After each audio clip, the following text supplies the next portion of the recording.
Si elles doivent trouver un travail, elles ont vite compris qu'elles perdront en termes d'allocation.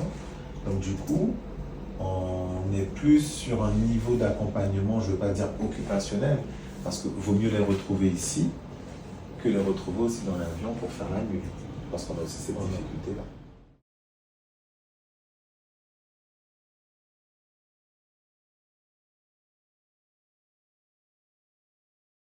Pour nous, l'idée n'est pas d'afficher les sorties positives. Pour nous, c'est de dire que nous, notre cœur de travail, c'est de faire en sorte que chaque jeune, quand ils arrivent ici, qu'ils aient repris goût, en fait, à se dire que je suis utile à la société. Parce qu'en fait, leur dire, se lever très tôt le matin, faire quelque chose de sa vie, porter le respect, être un citoyen, si ça, on a réussi à le faire, il réussira à s'insérer. Il y a des jeunes qu'on insère en emploi, mais ils n'ont pas compris qu'il fallait se lever tôt, qu'il ne fallait pas utiliser son portable sur les heures de travail, qu'il fallait respecter un règlement intérieur. Ils ont réussi à décrocher l'emploi. Ils sont dans nos chiffres. Mais ces jeunes, on les retrouve au chômage la semaine d'après parce qu'ils n'ont pas compris ces règles-là.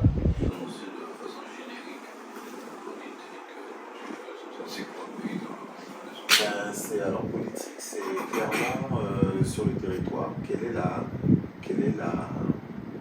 Là aujourd'hui, il y a une mission qui arrive sur le territoire, mais cette mission au niveau national, au niveau régional, cette question est-elle vraiment posée, conscientisée pour que l'ensemble des acteurs puissent s'intéresser et mettre en place des actions? Alors, sur le cadre politique, c'est voilà comment, en tout cas aujourd'hui, au niveau de notre collectivité territoriale, au niveau des mairies, au niveau de toutes les institutions politiques, comment on se saisit de cette question pour, au-delà d'avoir une mission nationale, comment nous, sur notre territoire... Disons, échanger avec vous, ça nous rassure ce matin parce que hier, et même dans les autres missions, les autres territoires que nous avons visités, nous étions dans une phase de dépression même. Moi, je veux dire, parce que quand même, il y a vraiment un souci avec, disons, l'approche de nos jeunes avec même les métiers traditionnels. Oui. Alors effectivement, vous semblez nous dire, d'après votre expérience, qu'il y aurait quand même beaucoup d'espoir. Oui, et même dans le territoire, vous dites, en Martinique, les jeunes nous ont dit, écoutez, non, partons, mais on avait fait le sondage, c'était quoi encore en Martinique? C'était 70% qui pensaient partir pour revenir, c'est ça? Partir pour revenir? Pour ne pas. Ah, ne pas revenir? Partir déjà, et d'accord. Mais partir travailler ou oui? Former, travailler, étudier, ils sont là-bas, ils sont ailleurs. Ils veulent revenir, mais ils ne savent pas dans quelles conditions. Alors, le problème chez nous, c'est qu'en fait, quand on n'a pas tous les métiers, c'est-à-dire qu'il y a des métiers qui sont communs, donc le bâtiment, enfin, tout ce qui tourne autour du bâtiment, mais il y a plein d'autres métiers. Et quand des fois, il y a des métiers qui sont un peu de terre, mais il n'y a pas trop de demandes. Oui, donc du coup, c'est le souci. C'est le souci. Vous avez, pour vous, 200 combien m'avez dit 269, c'est combien de personnes à l'intérieur? Ici même à la maison, à l'école de deuxième chance. Nous sommes, alors pour les 209 jeunes, nous sommes 11 salariés. Je suis député de Martinique, co-rapporteur de la mission avec le camarade ami député Eddie Califère. Il y a un autre député qui n'est pas présent, CO de Wallis et Futuna. La mission s'intitule Démographie et retour des forces vives. Vous êtes des forces vives et nous sommes là pour aussi vous écouter, connaître vos projets et améliorer les choses s'il le faut, avec vous, pour vous, et le faire ensemble. Bonjour, je m'appelle Gabriel Binet, je suis fonctionnaire de l'Assemblée nationale, je suis administrateur, je travaille à la délégation aux Outre-mer et j'assiste messieurs William et Califère dans la préparation de ce rapport et développement nouveau sur le poste et je suis chargé de dynamiser la vie de l'école en termes de projets pédagogiques, apport d'opportunités pour les jeunes et aussi en charge du jardin On découvrira, je ne sais pas si vous avez eu le temps de faire un tour, on découvrira tout à l'heure du jardin pédagogique et de la caserne de Yana. Bonjour, je suis Madame Moscou Maud, formatrice référente en module calcul et raisonnement, vie collective et développement personnel. Donc, comme Madame Oudang, je suis chargée de guider et d'accompagner les jeunes vers l'insertion professionnelle et de les aider à définir leur parcours professionnel. Bonjour, je suis Naëlle Lamery, coordinatrice de site de Cayenne et Saint-Laurent, également référente handicap. Donc, mon rôle, c'est vraiment de coordonner une équipe de formateurs et veiller aussi au respect de la démarche qualité, parce que nous sommes labellisés par le réseau national. Donc, mon rôle, c'est d'accompagner les équipes et aussi veiller que tout un chacun puisse accomplir ses missions, parce que c'est une tâche qui est collective et que la réussite ne dépend que de l'équipe en général. Alors bonjour, donc, je suis M. Édouard Jean-Denis, formateur référent en numérique, en citoyenneté et comme ma collègue vie collective. Donc l'objectif, c'est vraiment toujours d'accompagner les jeunes à développer des compétences numériques, en apprendre un peu plus sur le territoire à travers le module citoyenneté et qu'ils puissent aussi s'insérer dans leur parcours professionnel. Bonjour, je suis M. Bassaï, formateur référent en technique de recherche d'entreprise et activité physique, également référent France Travail. Et toi, quelles sont les conditions que tu aurais besoin d'avoir si tu reviens?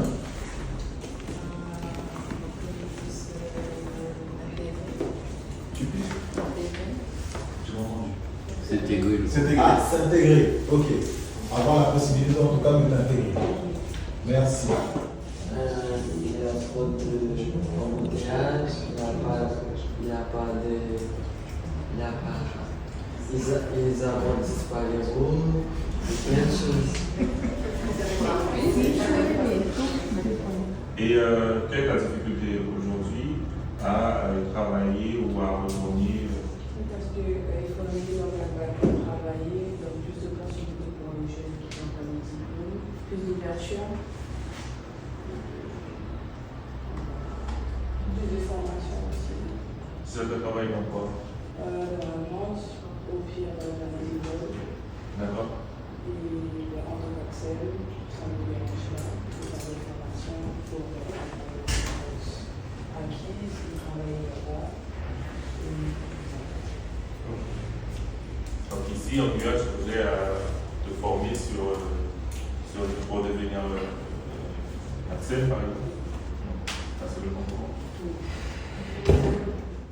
Pourquoi? Parce qu'on a récemment, M. Delors a eu la savante idée d'ouvrir un centre à Saint-Laurent, mais on a d'autres jeunes sur le fleuve, sur le littoral aussi, à l'intérieur de la Guyane, qui ont besoin d'accompagnement, mais qui, par rapport à des trajets qui dureraient des jours et des jours, parce que les lignes aériennes intérieures, c'est compliqué, je pense que vous le savez, au niveau national.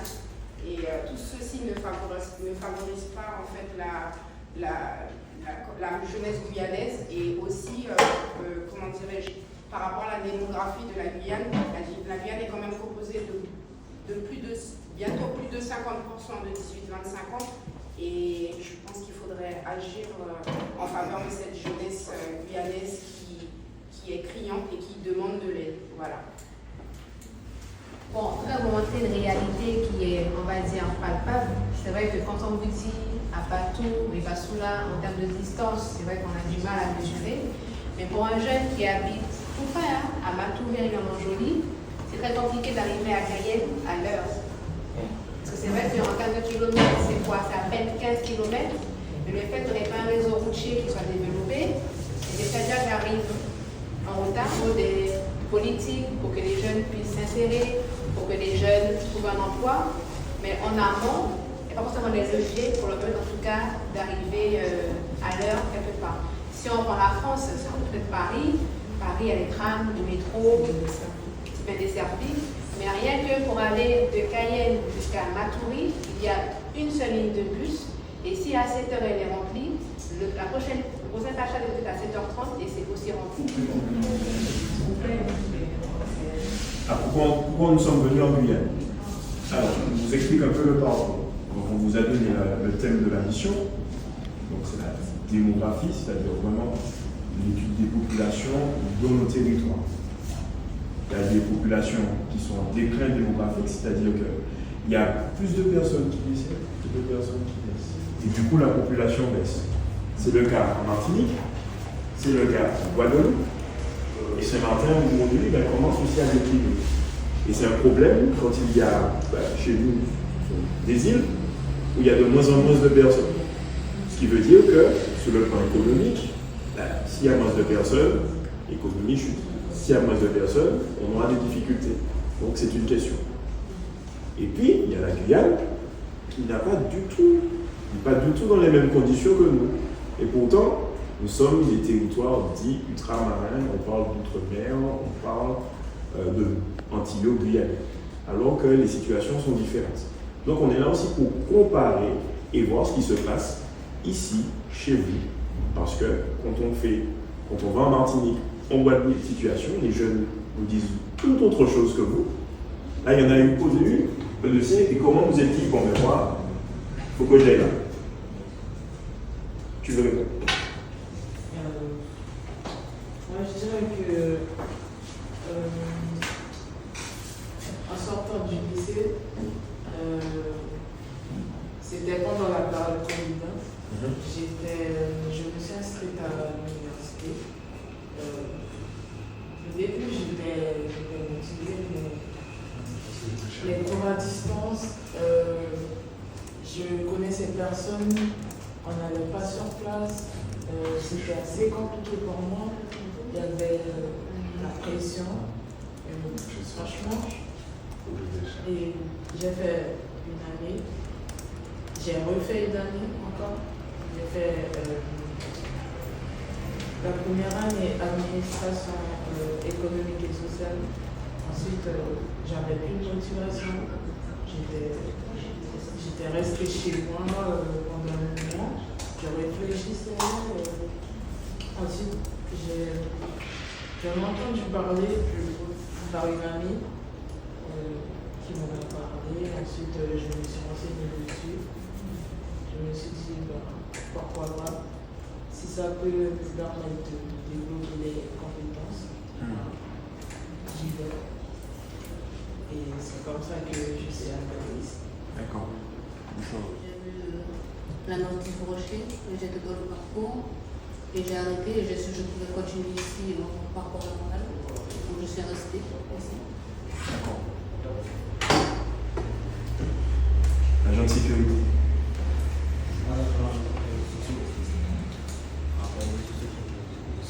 C'est bouche à oreille. Comme ça. La coiffeuse. Bouche à oreille aussi. Bouche à oreille aussi. Ok.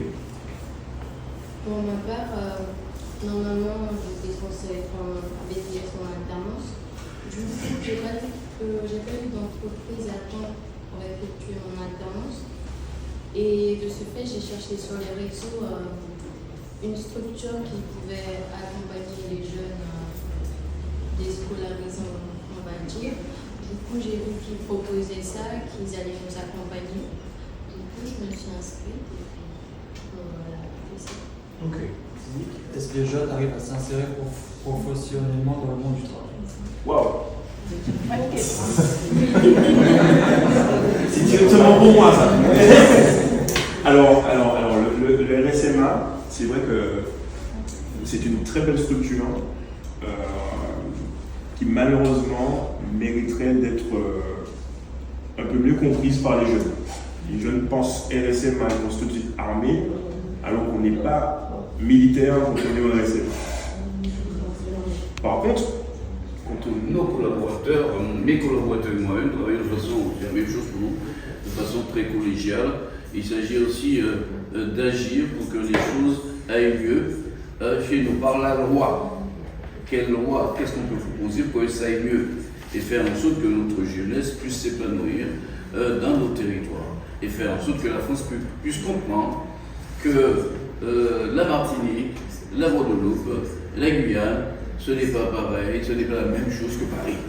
Et rassurez-vous, tous les transports ne fonctionnent pas comme Paris. il y a des territoires ruraux de la France hexagonale qui auraient les mêmes problèmes de mobilité que nous. Et ce n'est pas une raison de ne pas améliorer nos mobilités. Assez souvent, nous avons Paris comme image référence, parce que on n'est pas la nation. Et il y a aussi de la souffrance aussi, c'est l'ensemble du territoire. Priorité, c'est reconnaître notre diversité. Priorité aussi que la France puisse faire des efforts pour nos développements en Guyane, en Martinique, dans les territoires ultramarins, car nous sommes véritablement des territoires français. Il faut que la France assume ici, chez nous, et en même temps que nous aussi, nous soyons fiers d'être français. Et fiers d'être européens, fiers d'être martiniquais, fiers d'être guyanais. Et croire en nos possibilités. Et si on peut limiter la précarité, c'est très bien. Il faut se battre pour ça. Maintenant, je tiens à féliciter Monsieur le Président. Moi, je constate pour l'instant, par rapport à ce séjour en Guyane, c'est sur les différences. Nos réalités sont vraiment particulières concernant les jeunes et leur rapport à l'emploi, leur rapport à leur environnement cordial, leur rapport avec la France hexagonale. Quand j'ai interrogé les jeunes tout à l'heure, on me demandait qui veut partir. 2 sur la quinzaine qui étaient là souhaitent partir, alors en Martinique, 7 sur 10 souhaitent partir faire les études et ne savent pas s'ils veulent rentrer, s'ils vont rentrer pour être force vive du pays, qui a décliné après, sans pour autant nous donner la possibilité d'avoir l'un de ses représentants adjoints ou que sais-je. C'est dommage. Et nous avons le plaisir d'avoir une conseillère territoriale, ce qui est très intéressant. Non, c'est toujours un plaisir d'avoir des élus pour échanger. Donc voilà, moi des questions, oui, j'en ai. Selon vous, y a-t-il des filières qui devraient être suravantagées par rapport à d'autres au regard des années qui vont écouler? On nous a parlé hier du bâtiment. Il y a des filières pour lesquelles je m'interroge, à savoir les filières bois. J'ai pu comprendre que ce n'était pas terrible. Donc, est-ce que vous avez des données là-dessus? Et puis, une autre question, quels sont les rapports entre institutions, c'est-à-dire France Travail, École de la deuxième chance, France Travail et Chambre des métiers, collectivité, Chambre des métiers, parce qu'on nous a dit certaines choses aussi, professionnels et institutions. Y a-t-il des difficultés ou y a-t-il des facilités dans vos relations pour pouvoir faire en sorte justement que les jeunes puissent être accompagnés? Voilà. Bon, maintenant, vous avez évoqué la BTP, donc je suis un représentant de la FED. Donc, pour la réforme BTP, nous avons de grosses projections sur les années à venir. Et c'est vrai que nous avons mis des réserves au-delà de 2026 parce que par rapport à cela, on n'avait pas de visibilité. Et c'est vrai qu'avec la PPI que le président de CTG nous a présenté dernièrement sur les 4 prochaines années, 2 milliards 300 millions d'euros, si je ne me trompe pas, non, sur les 4 prochaines années, donc forcément il y aura des besoins et par rapport à ces besoins, nous avons nous-mêmes déployé des actions sur le terrain, notamment par la création du CFAI où nous avions des besoins en main-d'œuvre. Et donc nous avons lancé plusieurs types professionnels, notamment les types professionnels maçons et d'autres à venir. Et là nous lançons d'autres forts types de formations sur des fonctions support en lien avec nos métiers. Parce que dans le BTP, nous avons un gros turnover au niveau de certains corps de métier. Pour tout vous dire, on a un manque de main-d'œuvre sur ces corps de métier, notamment serrurier, métallier, tout ce qui est du bois ou autre. Donc nous répondons, nous, en tant qu'acteurs économiques, à ce besoin, mais c'est vrai que si on était plus accompagnés par les institutionnels, ça nous avantagerait beaucoup.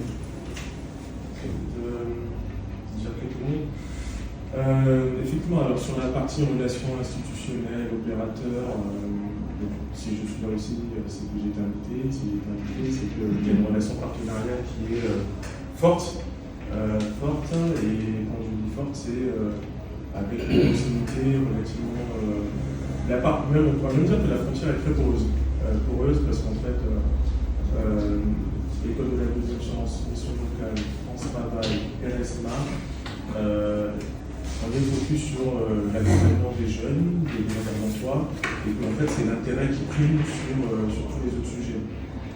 On sait qu'au niveau national, il peut y avoir des tensions sur les institutions. En tout cas, en Guyane, ce n'est pas notre sujet. Notre sujet, c'est comment on accompagne les personnes qui ont des sens accompagnés. Quelques éléments de contexte. Si on prend sur les 4 dernières années, France Travail Guyane, pour le temps de l'État, financé plus de 17 000 formations. 17 000 formations au bénéfice des demandeurs d'emploi, un régime suivi par la mission locale, par la certains qui nous sont adressés aussi par la CTG, sur tous les domaines. On parle aussi de maîtrise, on parle du développement de compétences dans les métiers en tension. Si on analyse par rapport à l'Hexagone, en fait, on a autant de secteurs en tension que l'Hexagone. Le bâtiment, c'est en tension, la restauration, c'est en tension, l'industrie, c'est en tension, les volumes ne sont pas les mêmes, mais les problématiques demeurent les mêmes. Si on prend le travail qu'on a fait sur les dernières années, on a fait une grosse montée en compétences, puisque le plan d'investissement dans les compétences, c'était comment on faisait monter les années de qualification à un niveau au-dessous. Le travail est fait. Il est fait, mais les besoins grandissent. Et on va parler du bâtiment. Ok, il manque de la main-d'œuvre. La main-d'œuvre, elle manque aussi sur le niveau des cadres. Et comment on fait, et donc on se pose la question de comment on fait pour attirer des cadres sur cette filière. On a la montée en compétences de ceux qui ont 10 ans, 15 ans d'expérience, mais il y a aussi la question de comment on fait pour faire venir des gens en Guyane. Et faire venir des gens en Guyane, c'est la compétence, mais aussi c'est faire revenir les Guyanais. Faire revenir les Guyanais qui sont partis, puisque si les chiffres sont toujours les mêmes, je crois qu'il y a à peu près 800 jeunes qui partent chaque année faire leurs études dans l'Hexagone. Certains restent, mais on sait qu'il y a des jeunes Guyanais qui cherchent à revenir. 800. Oui, c'est à peu près ça, les chiffres que j'ai en tête. Faire revenir, c'est aussi les rassurer sur les perspectives sur le territoire. Et pourtant, quand on regarde, il y en a des perspectives en termes d'emploi sur le territoire. Il ne faut pas se mentir. Même à Saint-Laurent, quand on pense que les jeunes de Saint-Laurent ne travaillent pas, c'est totalement faux. Saint-Laurent, si le retour à l'emploi des jeunes, selon les statistiques, ça fait partie des territoires de France qui sont la liste en termes de retour à l'emploi chez les jeunes. Et pourtant, si on allume la télé, on dit que les jeunes, c'est la criminalité, les jeunes ne veulent pas bosser. Mais nous, on a les chiffres, on sait que c'est totalement faux. Si on veut contrer cela. Donc oui, il y a des développements de compétences, il y a des métiers en tension, et il n'y a pas un secteur moins en tension qu'un autre. Et avec l'école de la deuxième chance et les collègues de la mission locale, il y a par exemple, on a lancé une formation en cette année, on en parlait tout à l'heure sur un chef de projet business, mais on a fait une formation mixte entre des temps d'intervention en Guyane et des temps d'intervention à l'extérieur sur l'Hexagone. Pourquoi? C'est une réalité. La qualité de la formation, tout en matière pédagogique, parfois n'est pas oubliée. Parce que nous n'avons pas forcément les meilleurs experts. Et l'expérience que nous avons rencontrée, c'est de monter un dispositif de formation avec des experts du domaine. Donc, il y a un comité pédagogique qui a été monté pour l'expérience. Ils font partie quasiment du top 10 européen dans le domaine. On a investi sur ces jeunes-là. Il y a un jeune qui a eu une chance dans le dispositif. Il a un nouveau bac. Et l'objectif, c'est de faire passer un nouveau bac plus 3. Voilà, c'est ça qui manque sur le territoire. Il est là, juste là. On puisse en parler tout à l'heure. Et c'est comment on arrive à faire de la bonne formation de qualité aussi sur le territoire avec nos jeunes pour éviter aussi de perdre nos jeunes. Voilà. Donc ça, c'est aussi une réflexion et une intention première sur les filières d'avenir, sur les filières en tension, parce qu'il manque une niveau cadre. Normalement, avec son diplôme, il passe dans la catégorie des cadres quand il va l'obtenir. Il va passer dans la catégorie des cadres et on va l'accompagner. Et l'objectif, c'est de le faire réinsérer sur le territoire avec des entreprises qui prennent les jeunes pour éviter qu'ils les aillent chercher aussi à l'extérieur. Donc il y a cette forte volonté-là. Donc c'est peut-être une particularité, en tout cas moi, quand j'en discute avec les homologues des autres territoires, quand je leur raconte un peu notre proximité entre opérateurs, ils sont toujours étonnés de cette facilité à téléphoner le directeur des compagnies d'assurance, le directeur de la mission locale, l'URSMA. C'est vrai? Mais c'est qui me pique. Oui. Ah ouais, déjà on est ça D'accord.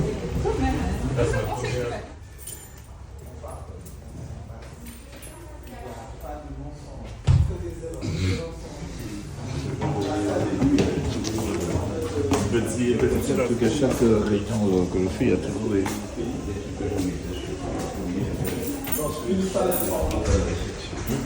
Merci. Les stagiaires sont totalement autonomes, ils ont leur propre code. Quel que soit l'endroit où ils sont, ils peuvent être aussi chez eux. Ils ont leur code, ils ont accès en fait à leur espace de travail, Word, Excel, tous les outils bureautiques pour pouvoir travailler. Ce qui leur permet en fait d'être totalement autonomes, puisque la plupart ne peuvent pas se payer un outil bureautique parce que ça coûte cher, Microsoft Word. Donc du coup, nous on a opté pour cette autonomie, et même quand ils quittent l'école, ils peuvent toujours avoir accès à leurs données et voilà, avoir accès à leur CV, des trucs de ça. Et quel que soit le poste où ils sont, vraiment viser une autonomie en tout cas. C'est important que l'ensemble des formateurs soient en fait ensemble pour pouvoir cogiter, comprendre aussi quand un stagiaire arrive, bien écouter pour pouvoir aussi aiguiller en fait l'accompagnement et voici nos espaces de travail. Monsieur le député, comme vous êtes en Guyane, pouvez-vous nous citer $2? Oh, guidi, pas camaré, pas gras. Et puis Sakila Puto, Dilo, pas cachali. Ok.